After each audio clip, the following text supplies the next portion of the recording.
Enemies among the three Amigos. Third North American Union Bulletin, published January 19th, 2025 by Zachary Newell. Last Wednesday's bulletin continued our exploration from last Sunday of the resurgent North American Union conspiracy theory, sparked by President-elect Donald Trump's comments over the past few months about expanding U.S. territory to include Canada, Greenland, and Panama. Such comments connect interestingly to a great deal of evidence supporting the aforementioned conspiracy theories.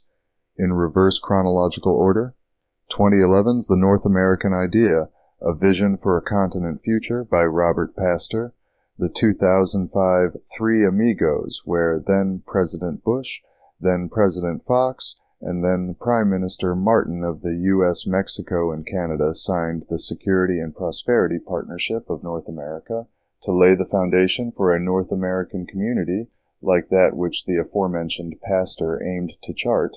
The Council on Foreign Relations, CFR, document titled Building a North American Community, released in the same year, which the aforementioned Pastor co-authored, the North American Free Trade Agreement, NAFTA, in 1994, the Canada-U.S. Bilateral Agreement in 1989, a 1980 meeting of the Bilderberg Group, the Club of Rome's 1972 The Limits to Growth, and the prophesied 10 kingdoms from the Book of Daniel and the Book of Revelation, which seem to prefigure the Club of Rome's proposal to divide the globe into 10 regional blocs. Critics of Trump's rhetoric warn that such imperialist expansion could provoke Latin American resistance, potentially strengthening ties with China. But on the same day we published that bulletin, the pseudonymous 009 of The World Is Not Enough released his own examination of recent events pointing to an incoming North American Union, focusing on Mexico's eager role within this plan. In 2023, former Mexican President Andrés Manuel López Obrador, AMLO, met with imminently outgoing U.S. President Biden and the recently resigned Canadian Prime Minister Justin Trudeau at the 10th North American Leaders Summit to sign the Declaration of North America that committed its signatories to, quote, 1. Diversity, equity, and inclusion. 2. Climate change and the environment. 3. Competitiveness. 4. Migration and development. 5. Health. And 6. Regional security.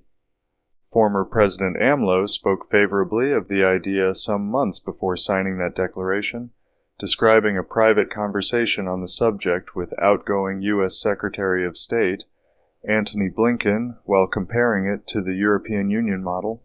Quote, I think that Mr. Blinken spoke about consolidating the region of North America in favor of a unity of the entire American continent, like the way the first European community emerged and converted into the European Union. That's what we want. End quote. That comment prompted an October 2022 letter to Blinken from former Congressman Matt Gaetz, calling such an idea, quote, nothing less than a war on American sovereignty. End quote. Citing the 2008 North American Union Fact Sheet from the American Policy Center, 009 identifies key initiatives, including the establishment of a common currency, like that for which Canadian capitalist Kevin O'Leary recently advocated, which they called the Amero, and shared military defense largely provided by the U.S. and U.S.-funded benefits extended to citizens of Mexico and Canada. Another significant component is the construction of a NAFTA superhighway spanning from Mexico to Canada, designed to streamline trade by eliminating tariffs and reducing border inspections. That, of course, echoes one proposal from the 2005 Three Amigos initiative mentioned above. North America's Super Corridor Coalition, NASCO, a transnational infrastructure project aimed at supporting supply chains, and which faced stiff resistance due to the significant land seizures it would have necessitated. 009 frames Mexico's integration into a North American Union as part of the broader globalist strategy to consolidate nations into regional blocs controlled by technocratic elites, aligning it with United Nations frameworks like Agenda 2030, which incorporates policies on climate change, equity, and pandemic preparedness like those named above in 2023's Declaration of North America. While he notes that critics like Tucker Carlson have expressed strong opposition to merging with Mexico, citing its ongoing cartel violence and systemic corruption, 009 challenges this perspective, calling it hypocritical given similar levels of corruption and criminality within U.S. governance, critiquing the American exceptionalism that leads commentators like Carlson to downplay domestic U.S. issues while magnifying Mexico's challenges. That said, we here at Radio Free Pizza feel some reason for apprehension about the possibility of the U.S. merging with Mexico in the North American Union. However, that's not because of the disparities that Carlson notes between the two countries, but because of the observations that Dr. Edgar Avendano Mejia shared with us in our November spectacle on Mexican humanism. Here, Avendano critiques some aspects of Mexican humanism for continuing neoliberal policies under a new guise. He highlights how AMLO, despite advocating for the poor, implemented market-driven policies as Mexico City's regent, such as privatizing urban development. President Claudia Sheinbaum Pardo, AMLO's successor, mirrors this duality by promoting sustainability while prioritizing car-centric infrastructure over broader public transit needs, evidenced by controversies like the 2021 subway collapse during her own tenure as regent. Nonetheless, Avendano acknowledges that AMLO's social programs, such as scholarships and pensions, remain popular and effective, especially in rural areas, and emphasizes that these represent meaningful progress in reducing poverty. Though Sheinbaum's environmental focus aligns closely with the trademark globalist focus on sustainability, both she and her predecessor engage in strongly nationalist, sovereignty-oriented discourse that may preserve Mexican independence more than those concerned about the North American Union may expect. Although we might have to admit that Sheinbaum's response earlier this month to Trump's proposal to rename the Gulf of Mexico as the Gulf of America, in which she dryly suggested calling much of the continental U.S. America Mexicana, might unintentionally feed into their concerns. But whatever one might think about Sheinbaum's retort, or about her reaffirmed commitment to the U.S.-Mexico-Canada agreement, a modified NAFTA negotiated in Trump's first term, though her commitment to it hasn't earned her an invitation to the incoming U.S. president's second inauguration, it seems difficult to cast her as a controlled opposition to the globalist agenda. Just 1 week ago, Sheinbaum delivered a speech celebrating the achievements of her first 100 days in office that strongly repudiated the neoliberal model, in contrast to Avendano's assessment of her tenure as Mexico City regent, while also celebrating Mexico's progress under her leadership and outlining her administration's plans.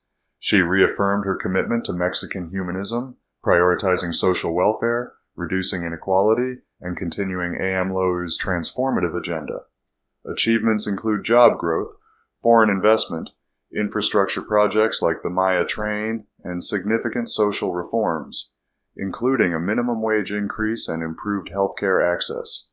Sheinbaum emphasized upcoming initiatives such as judicial elections, enhanced support for indigenous and marginalized communities, expanded education and housing projects. While expressing optimism about relations with the U.S. during Trump's second term, she defended Mexican immigrants' contributions in the U.S. and vowed to protect their rights amid deportation threats. She concluded by reiterating Mexico's sovereignty and her dedication to the nation's prosperity. This, in turn, might align more closely with another point of 009's, his critique of the American-dominated ALTCOM, alternative community, that opposes globalist plans like the proposed North American Union, suggesting that their reactionary stance stems from fear of change rather than a nuanced analysis of long-term consequences.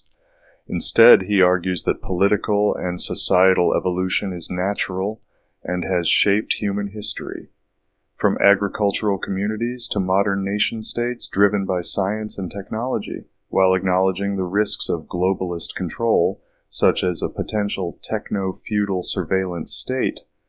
009 stresses the need to shape a multipolar world that preserves democracy and freedoms rather than rejecting change outright. Though Altcomm has a crucial role in resisting excessive globalist dominance, what 009 calls elsewhere the Great Deceleration, under which resistance will dismantle the unsustainable globalist vision embodied in the World Economic Forum's Great Reset, it must nonetheless do more to guide humanity toward a freer, more democratic future. In the interest of offering some idea of just what such a future might look like, let's turn to a piece from astrophysicist Adam Frank published in Big Think last month. Here, Frank explores the viability of the nation-state in addressing planetary-scale challenges, which is driving humanity to reimagine political, economic, and social structures. In his view, this shift stems from the recognition of global interconnectedness of human projects must take into account their own context of being embedded within Earth's coupled systems, the biosphere and the underlying geospheres, now entering the Anthropocene epoch after the stable Holocene. The nation-state, born just a few centuries ago, remains the dominant form of governance, yet it struggles to address transboundary issues that affect the entire planet. While a centralized world government might seem a logical solution, widespread resistance to top-down mandates, particularly in democracies, suggests that a better approach might involve what Frank calls multi-scale governance. This model would see decisions made locally, at levels like cities or counties, something I suppose like the system proposed by Peter Kropotkin, from whom I drew a certain inspiration last year while articulating a libertarian communism, with broader frameworks for action operating above the nation-state level. Of course, that last part makes it sound like a model for one of the 10 kingdoms with extra steps, but as usual, we'll take what works and leave the rest. In keeping with this approach, Frank tells us how the Planetary Summit of California's Berggruen Institute and its associated book, 2024's Children of a Modest Star, emphasize the need for innovation in governance, while staging decentralization and bottom-up decision-making as crucial for managing planetary-scale crises. While no one expects the nation-state to vanish immediately, the summit suggests that it may no longer serve as humanity's primary organizing principle in the long term, as humanity grapples with how to organize itself in alignment with the realities of a finite, interconnected Earth. It's interesting to note, of course, that Frank stages climate change as a challenge that might drive humanity toward more localized political structures, given how many of us see concerns about climate change as part and parcel with globalism, as Frank himself must acknowledge, since he takes the time to warn us that in responding to planetary-scale challenges, quote, "Going up a level to a world government is unlikely to be the answer. While there may need to be governing organizations that work at a level above the nation-state, the power to decide how action is implemented should always be carried out at the smallest scale possible." End quote. That in mind, it seems as though a more appropriate method through which Sheinbaum might exercise her environmentalism wouldn't come through any North American union like that which her predecessor apparently supported, but instead for the Mexican state to surrender sovereignty downward to smaller-scale communities throughout the country, something perhaps modeled on the ejido, a system of communal land tenure established after the Mexican Revolution and formalized in the 1917 Constitution to promote equitable land distribution and support rural farmers who collectively own the land but have individual use rights. While the advent of a North American Union seems to reflect a global trend toward consolidating nations into regional blocs to create a multipolar world order, as BRICS Plus seems to prefigure, though without its regional trappings, this restructuring poses significant risks of diminished freedoms and authoritarian controls alongside the potential benefits of increased cooperation and efficiency. Preserving individual liberties may require us to pursue instead a model of local sovereignty that champions democratic values amid political transformations, and which resists the technocratic ideal of, supposedly, scientific governance. As discussions of a North American Union and other globalist initiatives continue to evolve, we may find that prioritizing bottom-up governance and empowering smaller communities better ensures the preservation of local autonomy and democratic values against technocratic overreach. We'll see if Trump starts talking about any of that, but we won't hold our breath.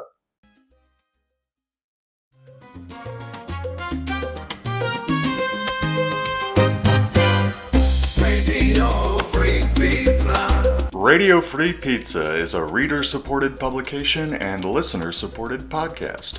To see all our work, visit www.radiofreepizza.com or search for Radio Free Pizza on all your favorite social media and podcast platforms. You might even find a button to click that says subscribe. And if you're really lucky, it will let you leave a review. Otherwise, just share a link with your friends or on social media. Thanks for your support. Radio Free